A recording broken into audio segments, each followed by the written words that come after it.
Hello, Ivy podcast listeners. Thank you so much for tuning into another episode of the Ivy podcast. Wherever you're tuning into and from, we thank you guys for joining us in today's episode. I am your host, Angela Alberti. You guys may have had a chance to listen to a few of the episodes that I've had to do. You know, we're all about the staffing industry, the workforce ecosystem, everything that's involved with putting the people to work every single day. And that is a very nuanced subject. It's not just putting people to work, but it's also making sure that you have your receivables and overall financial health down. That's exactly what we plan on talking about in today's episode. I'm really excited to sit down with Wilson. I've known you for a few years. Can you give an intro on yourself, please? Well, certainly, I'm Wilson Cole. Most people will know me as president of Adams, Evans, and Ross, or either Backdoor Hiring Solutions, which is our software company. Wilson, thank you for joining. You've been a recognizable face within the industry for a certain time, and we're going to be hitting on a very important topic, and that's the economic outlook and especially top of mind considerations as a staffing industry owner in these times. But I'd love to preface it a little bit by giving the audience more of an idea of your background, a career timeline, if you will. Can you give us a little bit of a dive into what's led you to where you are right now? Well, certainly, I've done credit and collections pretty much my entire career. For the last 30 years, I founded Adams, Evans, and Ross. And in the last 27 years, we've worked solely in the staffing and recruiting industry. And, a lot of things have changed, but a lot of things have remained the same. But through the years, Adams, Evans, and Ross is the oldest company. We have added in additional companies in divisions. One, 5 or 6 years ago was we created software that finds backdoor hires and misplacement fees. But over that, last 30 years, we processed about $1 billion of staffing and recruiting debt through collections. And we work with about 3,500 other staffing and recruiting firms. About half of our clients are recruiters, half of our clients are staffing and temporary firms. Wow, that's fantastic. And think about that for a second, guys. Over $1 billion in collections debt. And when you think about the industry, we're looking at an industry that requires a lot of cash to do what we do, particularly on the staffing and temp side, right? And with an average DSO that sits at 54 days. So this is a very critical topic. Couple that with the economic outlook that we have in front of us. Wilson, I want to pick your brain on, put yourself in the mind of a staffing agency owner. And we're in this weird quasi recession. Are we in a recession? Are we not in a recession? We see that the job growth is doing great. People are getting hired, but we also know how the market is reacting and some of the outlying political and market conditions that we find ourselves in. What is your take on it, specifically from the angle of an agency owner? Well, certainly. Well, first and foremost, let me say that I'm a very optimistic guy by nature. We're going to talk about some things where I have some concerns, but it's more of where I want you to focus on, because I think I think right now for staffing and recruiting, it is the biggest opportunity in the history of ever to be in the staffing and recruiting industry. And for a lot of folks that are my age and above, and I'm 57. A lot of folks know the same thing I do. Back in the early 90s, everybody talked about, when the baby boomers start retiring, there's not going to be enough workers. And so staffing and recruiting is going to go through the roof. Well, I think that's happening right now. I think there's a few things that are kind of accelerating that. But with anything, wherever there's amazing opportunity, and I do think that there's amazing opportunity, but there's also, opportunity is leverage. It can go very well. It can go very bad. And so agency owners, especially if you are providing temporaries, you almost need to view, and not even almost, you need to view it as though you're loaning money. So you have to follow those same practices or find a way to reduce your risk, Because if somebody picks up the phone and they were to call you and they say, "Hey, Angela, I want $10,000. I'm a nice guy. Here's 3 people that I paid over the last year. Can I come by and pick up my check?" You'd hang up the phone, you'd laugh and talk about the crazy person that just called you to borrow Right. $10,000. But if they picked up the phone and called you for staffing, that in essence is exactly what you do when you send that temporary out. You may have higher margins and things on those lines, but you do need to follow some pretty basic practices to reduce your risk. So that's kind of the overlier of some of the things, just as far as on the concepts. And I'm not sure if there are specific questions that you want me to kind of go down, but that's the biggest thing, of just realize that you're loaning money. Now, I love that you said that, by the way, because I don't see that often enough. I think that's a great analogy that lets us set the tone into really the amount of cash flow that's needed on the temporary staffing. And I realize that it's not the same on the direct hire side, but if we look at the industry as a whole, this is a $500 billion industry. A vast majority of that is found in the contingent worker, temporary project, contract, whatever it is that you want to call it, that type of space, which basically, as you put it, is a form of lending cash. And it's a large reason why so many staffing startups fail ultimately at the end of the day. The interesting thing is, the SBA did a study back, I don't know, probably 10 years or so ago. And the number one reason, not why people thought they went out of business, but they went back and analyzed companies that did go out of business. And the number one business or reason why people actually shut their doors wasn't from lack of sales, wasn't from lack of opportunity. It was either they outran their cash flow, or they made poor credit decisions and took too many losses to recover. So that's the biggest thing. And like I said, I'm an optimistic guy. We're going to talk about some scary stuff today, but it's just like anything else. If you have some systems in there, you can find some ways to mitigate those risks and create additional opportunities. Yeah, absolutely. So then let's set the tone a little bit about where we are today. We all saw ourselves probably with our jaw dropped in 2020, thinking, what the heck is going on in the world? Yep. And how are we going to get through this pandemic?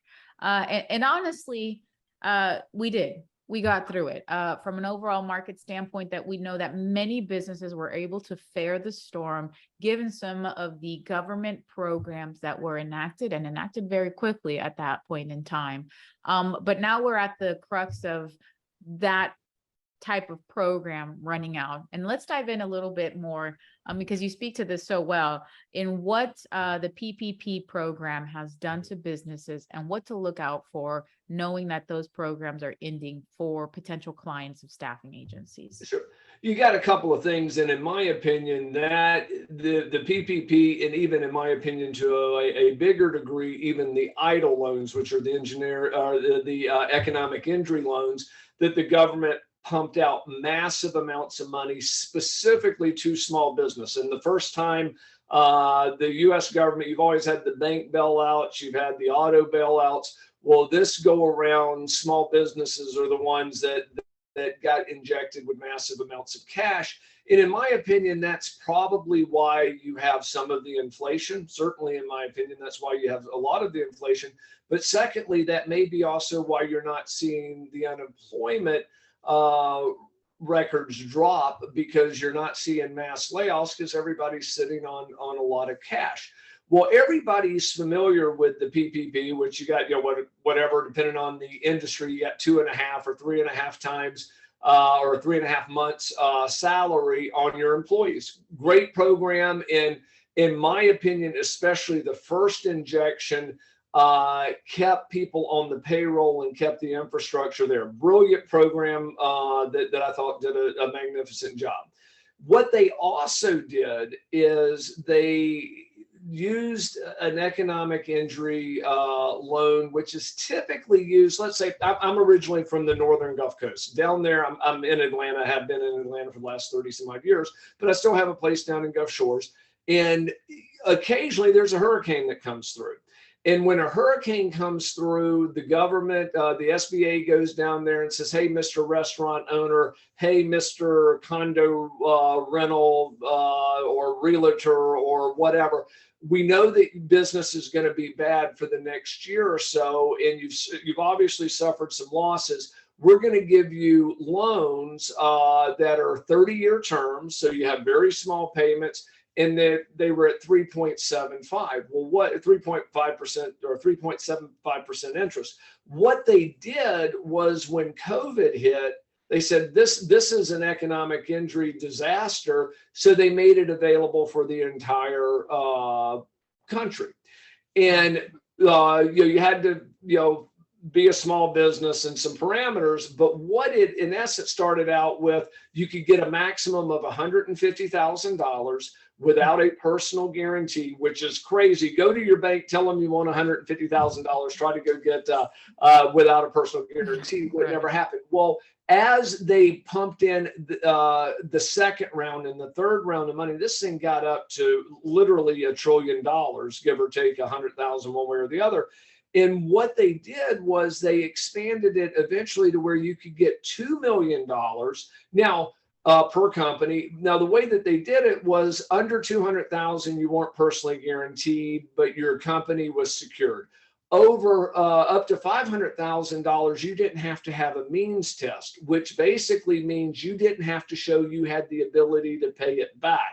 So if you had been in business and your credit was just reasonably clean, because I think the lowest credit rating was like 660, and they even dropped that towards the end, you could get up to $500,000. Now, once you started getting above that, you had to show a little bit of the ability to pay back. But my point being is companies that would have, that have operated, an average company had 30 days worth of cash flow as a general rule, is on average what small businesses had, all of a sudden got injected with up to 2 years worth of expenses in cash.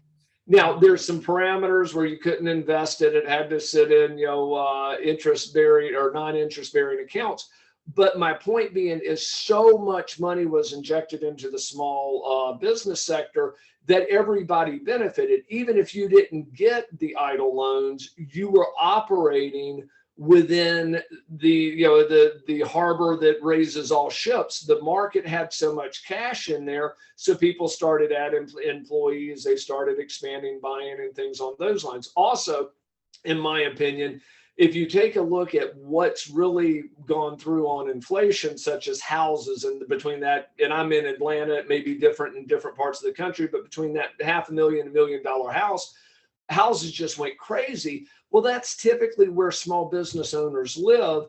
And now you couldn't take that money that you received from the EIDL and go put a pool in your backyard. But if you had $100,000 sitting as your nest egg or your cash flow, cash to where if something happened, your emergency fund, all of a sudden that freed up that money to go into the market, go buy that pool, because now you were injected with $500,000 to $2 million from the government at a 3.75% interest rate. So we've been operating on that. Now, what the government has done is they did of course, all the programs at the end of last year. And a lot of that money starting now to dry up. Everybody's bought their pool. They've added their employees and things on those lines. So now you're seeing it, and you're seeing it also in the medical side because, and there again, I think medical is a great opportunity, but with a great opportunity, there's also some risk involved because the government had pumped so much money for obvious reasons during the pandemic into small practices, small facilities, hospitals, rehab centers, old folk homes, whatever you want to call them. And so there's been so much money. Well, now what's happening is that money's being pulled back out of the system. So now everybody's having to operate on what they actually are generating in profits. And I can tell you, one of the things that I've never seen in 30 years of business is we're seeing balances come in here for collections. Now, the good news is they're paying, but we're seeing $1 million, $2 million balances. And these aren't coming in from the big nationals. We have one client that turned over $1.5 million account. Thank goodness that we're getting it collected. I doubt they did $3 million a year. So Wow. literally half of his total revenue is tied up in this one group or this one facility. If we didn't collect it, he probably would go out of business. Now, there are certain things that the staffing industry need to do, and that's why I'm saying treat it as though you're loaning money, because you have to get back to the fundamentals, because all of this cash that's been in there to where it's almost been monopoly money, that's drying up. And so now your clients have to actually pay you on what they're generating, because in my opinion, the only companies that, or the only industry that was really affected adversely, of course, was the hospitality industry, during COVID. That obviously was the target. Huge hit. But Right. but everybody else, if you talk to most folks, they've had pretty good years. Well, Yeah. now, with the government, raising interest rates, you're going to start seeing the ripple effect through the mortgage industry, the realty industry, and things on those lines. So if you're in that industry, if you're in the medical industry, still great opportunities, but you need to be careful because their cash flow is starting to shrink up, and they're probably now at the end of this year, they start having to make the payments back on those idle loans. It's almost been like with uh, the kids that had the student The loans. federal You got to student loans, pause. right? Well, the Right. SBA has paused all payments. Well, at the end of this year, those payments have to start being paid back. So if they have tight cash flow, it's about to get just a little tighter. Yeah, absolutely. I mean, and thank you for painting the picture truly of what it has been, particularly for the SMB landscape the last couple of years. You put it perfectly. The money is drying up, and now what? So let's talk about then some of the simple best practices that you can implement. You have to treat this as a loan. What are some of those actual steps that you can do to put systems in place in your processes to almost have a red flag alert system on common practices to look for, and how to build my team and equip them to know what to look for? Well, you have to balance it with sales and marketing. Yeah. And And it's a delicate so balance, right? You and need there money is a coming balance. in and you need money coming out. And I have a lot of clients say, Wilson, if I pull a credit check on everybody, it's going to take too much time to do it. We're going to lose the job order to another competitor. I get it. And I probably even agree with that. But giving them access to staffing immediately doesn't mean you're giving them an unlimited credit limit. What I tell all of our clients is take whatever that number is. Is it 5,000 that you could take a hit and not go out of business? Is it 10,000? Set some arbitrary number that if you took a hit, you wouldn't be happy about it, but it's not going to hurt you. Typically in the staffing industry, that's somewhere between $5,000 and $10,000. So, okay, you have a policy that anybody that can fog a mirror that calls you gets $5,000 in credit.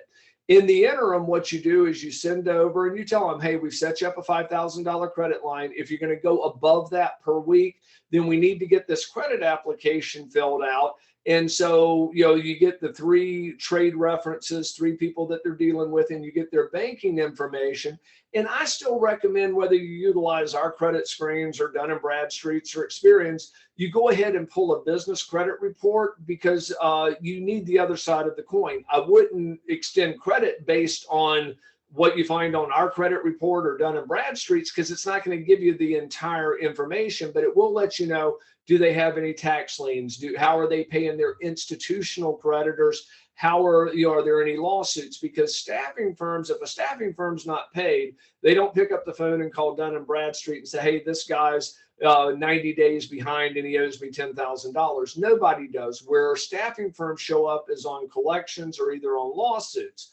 So understand, if you're looking at a Dun & Bradstreet, you're seeing how they're paying Wells Fargo, how they're paying American Express, how they're paying those institutional creditors. And quite frankly, if cash gets tight, they're still going to pay those guys. You're going to be the ones that they don't. So you want 3 trade references that you can pick up the phone. Also, you want their banking information. And you call their bank and you say, hey, can you give me a rating? What's their average balance and things on those lines. And the bank will typically say, well, yeah, they're satisfactory. They carry a mid-5, which is a mid-5-figure, balance, which is, 40 to 60,000, or they say they carry a low 4. That means they're carrying, 5 to $8,000, somewhere in there. So whenever they say a low four, it's a low four-figure balance. So my point being is somebody could be a wonderful five or a $10,000 credit risk, but if you take a look at their credit, they'd be a horrible $50,000 credit risk. And so if they only have $10,000 in the bank, why on earth would you give them $100,000 in staffing? You'd want to do like the credit card companies do. The credit card companies give you the credit based on your ability to pay back, not your need. And so enacting a credit policy that's simple and easy to follow, and then you're pulling some type of external credit check that's going to give you public records. And then also something as simple as a Google search, you will be shocked what a simple Google search will be. There's one where we pulled, because we always pull the credit when a debtor comes in, and we pull a Google search. We found a search where a client of one of our clients, one of the debtors that came through, was literally in a high-speed chase and went through, and it's a hysterical video on that stuff, but goes through a car wash with the police following her through and all of that good stuff. So My just goodness. great stuff. My goodness. My point being is something that on a simple Google search, you may find some information that says, you know what, I don't want to deal with these folks. And I think it's amazing to just let the audience know. I mean, everything that you went through just now, it doesn't take days to accomplish. It's something that with the right systems in place is done in a matter of minutes, folks. It really is very simple and quick. Now, when it comes to, okay, so that's the preliminary approach. Now we have the new client. We're framing up an agreement with that client. What are some of the best practices that we can make when we are negotiating agreement terms with the client, aside from due upon receipt, right? I get it. One thing that I always recommend is whatever invoice software you're using, whether it's QuickBooks or any of their competitors, instead of having net 30 days or net 10 days, if you want to see your cash flow increase, put a specific day on it. So instead of, like you were talking about, the average day outstanding of 54 days, that's because everybody has 30 days on it. And does that 30 days from invoice or when they get it into accounts payable? What you want to do when it's approved in their system, and there you go. There you go. So if your terms are net 30, which they probably need to be closer to net 14 or 15, put a specific date. So if it's August 1st, it would be due on August 16th or 15th. That way, if it takes a week for the accounting department to get it, they look and say, oh, it's due on the 16th. They enter it in and put that date in the payable. So that's going to speed up your cash flow. The other thing that you want to put in there, and there's some wording that makes you a secured creditor. You can typically put that in your credit application, and I'm kind of paraphrasing, but it basically says that you have a secured interest in the company. And what it does is, like, if you go and buy a house, they put a mortgage on it, and that, if you can do a courthouse search, commercial debt is very similar. And if you've ever gone to your bank and gotten a $50,000 credit line, I can assure you they have filed what's referred to as a UCC1. I don't want to get too down into the weeds, but it's a secured interest that makes you a secured party. Now, it doesn't ensure that you get paid, but if they go to sell the company, you have to get paid. If they go bankrupt, you get the whole list that looks, 4 inches thick of all of the unsecured creditors, and you may only have 3 or 4 secured creditors. Literally, the only difference is the other companies have filed that UCC1. Also, you want to put in there that they agree to pay reasonable attorney and or collection cost. And you also want to be able to put in your interest rates, 1.5% a month or whatever the legal amount is in your state. Because as bizarre as it says, if you don't have something where they sign off, where you're agreeing or where they're agreeing to pay you the interest or the attorney's fees, all of that, you legally cannot ask for it. Wow. Wow. That's fascinating. And I want to continue the evolvement here. So, we've done the preliminary notions. We are setting up and negotiating the right terms. Now we're invoicing. Okay. So when it comes to proper collection efforts, what would you recommend to the team to make sure that invoices are issued and collected on? Well, the one thing that you want to do is you want to have a system that's not people dependent, because the second it becomes people dependent, then it's just, you have personal. Margin for human error, right? Yeah, it's going to get lost. What I always recommend is you, of course, do the invoice with the specific date.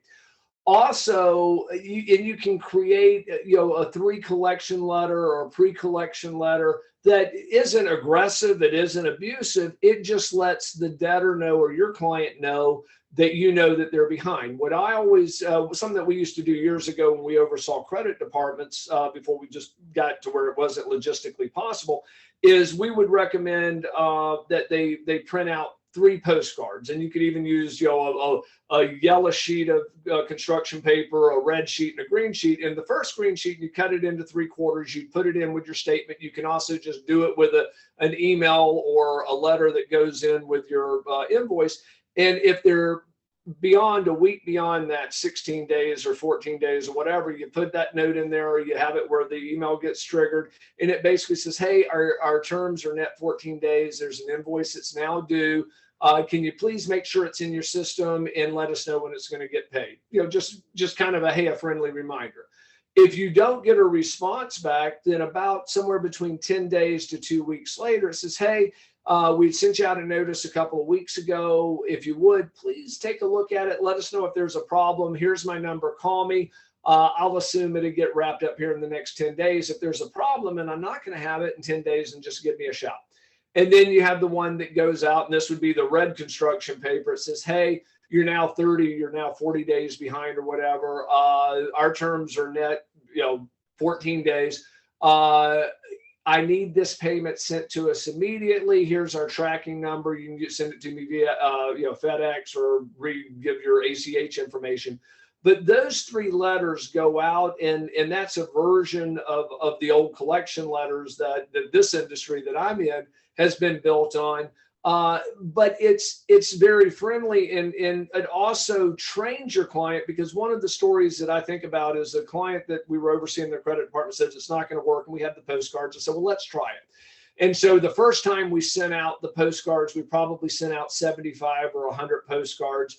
The following week, we sent out about 80. Within a few months, we were only sending out 3 or 4 postcards a month, because we started training everybody. The reason that your accounts receivable are sitting out at 54 days in the average is because that's what they've trained their clients to pay them on. This will shorten up the amount of time and also reduce your exposure to that very large account going bad, because most clients, whenever I have a client say, Wilson, we always do really good. We typically keep it around that 10 or 20,000, but I took my eye off the ball. I had no idea this company owed me $150,000. I need your help.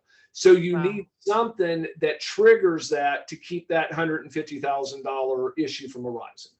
So you said something that I think is super interesting here, and that's to minimize the amount of involvement in human oversight, right? So in some essence, you're looking at some form of technology that can help and automate certain practices. And do you want to give a shout out to any technologies out there that you think are useful in this space? All of the CRMs have some of that technology there, and then just the automatic billing. Like our collection letters go out automatically until we manually stop them. Now, occasionally, do we have a letter go out that shouldn't? Very rarely, but I'd rather have that than to not have the letter go out. So you do automate it. Now, one of the technologies over on the finding backdoor hires, which is a totally different subject, but we've automated, with that company, finding backdoor hires and misplacement fees. But there are tons of applicant tracking systems or CRMs that you could automate that process. But whatever it is, automation to me is much safer than having human oversight. Person press send and send and send and send. Exactly. And sending an email or putting a little postcard in with the billing will help. And it typically gets done. Sometimes people get a little wishy-washy, especially when it's not their money, not wanting to call and bug somebody on a payment. And typically the owner, whenever they're having a cash flow issue and payrolls next week, that's where they take the stack of invoices, lock themselves in the office, and make collection calls. That's not a good practice to have. You need to have a system to where, the automation's on the front side. Yeah, absolutely. Okay, so super interesting, and I think a cornerstone, and I want to just traject into a different area. The cornerstone of this country is truly the entrepreneurial spirit that's behind the SMB, the small to medium-sized business. Of course, this is a corporate conglomerate home of many, many billions and trillions dollars worth of companies, but also it's attainable to the average SMB. But I'm saying all of this to take a step back and truly take a look at bankruptcies, Yes. and our notion on negativity when it is connotated to bankruptcy, Sure. but truly how attainable is bankruptcies with the average everyday SMB that we may be doing business with within the staffing space. Can you delve into that a little bit further? Absolutely. The one thing about bankruptcy, unless it's a larger company, most companies, like 98% of the companies that go out of business, never go near bankruptcy because they don't have to. And I don't want to get too far in the weeds because there's a lot of nuances to it. But Adams, Evans, and Ross is a corporation. You're a corporation or you're an LLC. Everybody, that business, the government views that business as its own entity. I'll get a call from a client on occasion that says, hey, I've got somebody, they changed their name, but I know where the owner is. And it's okay. As soon as they tell me they changed their name, no, the company that they dealt with went out of business. This is the new company that's taken its place. Now, there's some things that you can do to where you can claim that it's a continuance of business and all of that, but you have to work off the understanding that you're dealing with the corporation or the LLC, not with the individual. That's where you get the personal guarantees. That's another safeguard. If a company is under 2 years old, I would always get a personal guarantee, because if they're not willing to guarantee their business and payroll, why the heck would you be? Right. But what I would recommend is just understanding that you're dealing with that business. Very few companies, especially on the small business side, ever go into bankruptcy because they don't have to. They just shut the corporation down. Now, the creditors can go ahead and sue that corporation, but it's now an empty shell. So bankruptcy never really is an issue. Now, if it's a larger company that has assets, that has receivables and different assets and secured creditors, that's where bankruptcy comes into. But 98% of the small businesses, they just simply shut down one corporation and open up another one. Interesting statistic, and I'm a huge fan of small business. And one of the guys that I follow, Damon Johns, talks about is that it's entrepreneurship is a great equalizer. It doesn't care if you're male, female, nationality, or race. It's all equal, and I am so in agreement with that, especially coming from the South Alabama roots that I came from. It gives you opportunities that you wouldn't have elsewhere. But the one thing that most successful business owners have shut down 2 or 3 other companies on average, which means that their business, they never went bankrupt, and sometimes they do, but they tried something, it didn't work, they shut that company down. Maybe creditors got paid, maybe they didn't. But keep in mind that small businesses go out of business every day, and typically for every successful entrepreneur, they've had 3 on average 3 businesses behind them. And so you need to realize that it's managing risk. You don't want to get caught being owed by one of those failures versus one of those successes. Wow. That's awesome. That's awesome. Wilson, you are just a plethora of knowledge, and it really is awesome sitting down with you today and just going through what is not the most exciting part of what we do business, but gosh, a very, very critical element in how we do business. Let's just take it a step back and get to know you personally. What are some of your whys out there on why you do what you do every single day in this very interesting business that we are in? Well, the biggest thing is, I love entrepreneurship, and we have Adams, Evans, and Ross, but we're also part. I have another company, which is Eli Global, that owns some of the other entities, and to me, that's how I recreate. I play golf and then I run. And both of those are probably for self-medication, but how I recreate, and I'm horribly one-sided, is probably on the business side. And I'm also a just an absolute student of some self-help, and then also on a lot of marketing books, because you need to have good practices on the backside, but you also have to have a predictable way of bringing in clients and generating revenue. And so I spend a disproportionate amount of time, listening to, whether it be, Garrett Gunderson on some of his stuff, or Russell Brunson with ClickFunnels and things on those lines, because it being 57 years old, the medium changes. You go from magazines to probably Facebook or in digital. The medium changes, but the messaging is still all the same. But you still have to have a fundamental understanding of what those mediums are and how to use them. And so that's the biggest thing that scares me, is one day you don't hone those skills and you become irrelevant. And it happens much quicker than you would think, because I can remember when we started our business, the internet, at least the way that we know it now, in 1992, the internet didn't exist. So there's been a lot of changes over the last 30 years. Yeah. Oh my gosh. What an interesting story, from a young Alabama boy in the southern Alabama parts now, to running Adams, Evans and Ross and many other business endeavors. Wilson, thank you so much for spending some time with us. Where can our audience find out more about what you do, and how can we get in contact with you? Sure. The company that I'm most involved in is going to be Adams, Evans, and Ross. And that's where, I mean, at the end of the day, I'm a collection guy. That's kind of what we've always done. And, my daughter, which is one of our staff attorneys, is also within the company as well. But you can reach us at staffingdebt.com, which is our website, or 800-452-5287. And I'm at extension 6578. That's over on the collection side. If you need to find backdoor hires or missed fees, that's going to be backdoorhires.com. And that will give you some information on that product as well. Awesome. Great. Well, thank you for spending some time with us, Wilson, and thank you to our listeners.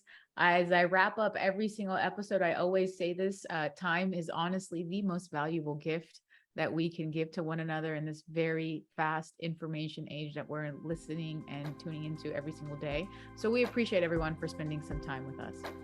Thank you. All right, guys, we'll see you on the next episode of the Ivy Podcast.